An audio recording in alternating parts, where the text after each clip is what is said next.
What's going on, guys? It's Cole. Hope you guys have been doing well. It's been a little bit. It's been a couple weeks. As far as today's video, it's going to be about finding that passion for you guys. I want to reflect on myself as an example, or as if a stepping stone for you guys to compare to. Passion is definitely, it's something that you have more of a desire to do. You look forward to doing this task, or doing this job, or you know just doing this every single day, but also something that you're good at, right? When you just like to do something, that's more of a hobby, right? That's just something that you do on the side. You enjoy doing it. And that can be a variety of things. Again, reading is one big one. Another good example is, sports. I played hockey for 11 years. Now, was I good? I would say I was good, but I was not like passionate about it. I loved playing hockey, but I didn't want to pursue that into something else. So I wouldn't really call that a passion, right? Finding something that nails all those points. So really sit down give yourself a night or so. Really sit down with yourself and really think about, what is it that I enjoy to do, right? Get a little list, write that shit down, evaluate what you transcribe. Okay. Once you find that one thing, that's something you look at and you're like, you know what, I can definitely make something of this. Get right to it. With that goal, now you have a set of plans that you need. What do I need to do in order to achieve this goal, right? Again, one of the biggest things that can help you with this is going on YouTube or going online. Find people that are already at that area in your niche. So for me, for example, obviously my biggest things is fitness, motivation, mindset, lifestyle, that type of stuff. That's what I love to talk about. That's what I want to create my platform around, right? Out of those 4 areas, who is doing good in it specifically, right? Now, after that, you find the similarities between all those platforms, all those channels, implement that into my system, but also be an outlier. You can't just be like everybody else. How am I going to be able to create my own platform when I look like everybody else, right? I got to be different. What makes you unique? Start making this your side hustle. You already have your main job, your 9 to 5, your 5 to 9, which is your side hustle. So you can make that your 24/7. Simple as that, okay? Journaling all this information is gonna really help you set up what the hell your avenue of approach is, okay? One of the things I really do want to point out to you guys is this. One of the biggest things that jumped to me out of this book, first off, is called The 48 Laws of Power.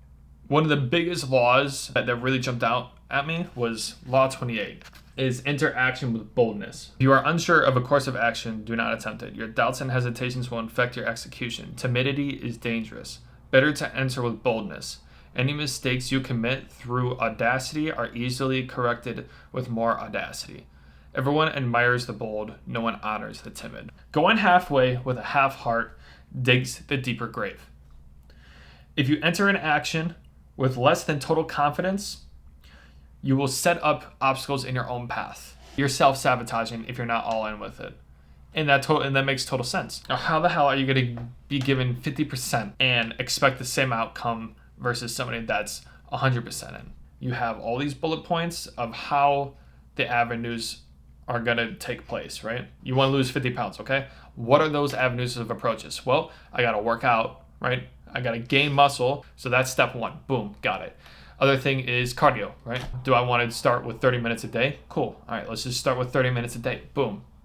Another avenue, good. That's the type of stuff that you need to do, okay? Because if you don't plan it out, you're going to half-ass it, and because of that, you're going to fuck yourself. Patience is key. I didn't have any guidance whatsoever when it comes to what I'm doing right now and fitness, right? So you have to have the patience of knowing that you're doing something that you've never done before, and you have to be willing to understand that you're going to make mistakes and you're going to fail. You're going to fail.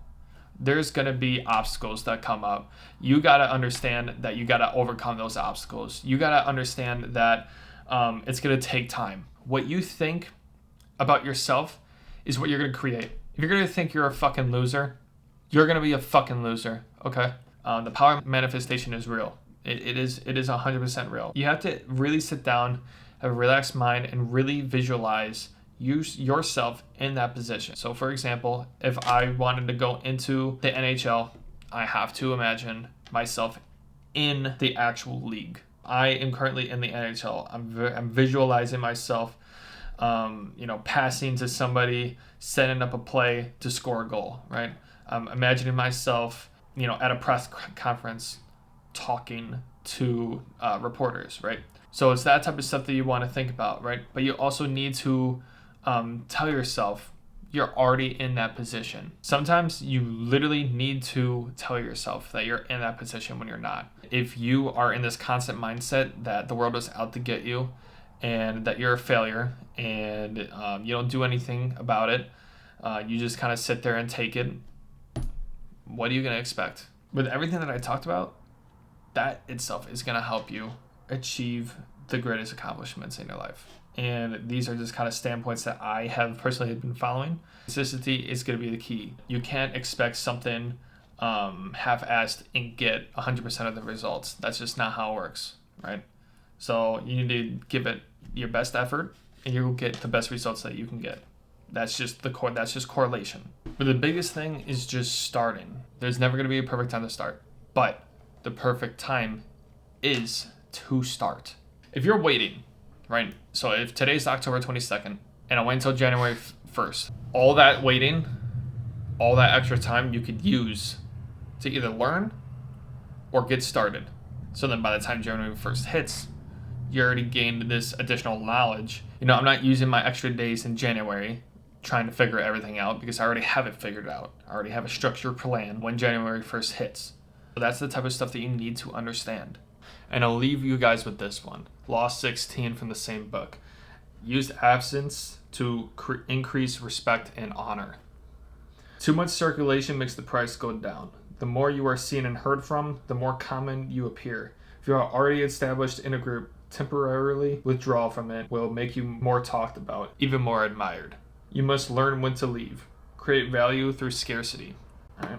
There's no reason for you to go and tell your plans to your group. It's just like everybody else, when January 1st comes around, everybody's talking about, oh my God, New Year's resolution, this and that. Oh, I'm going to go do this and that. Shut the fuck up and just put in the work, right? Let your actions and results speak for you. You will underestimate yourself for what you can accomplish in 2 years versus what you can do in just 3 months. If you do everything I say and you stay consistent with everything, I guarantee you're going to see results. You're going to see progress. Again, I know this is a little bit different from what we usually do. I want to dive into more things like this, again, just to get a little bit more vulnerable, expand on the things that I want to do.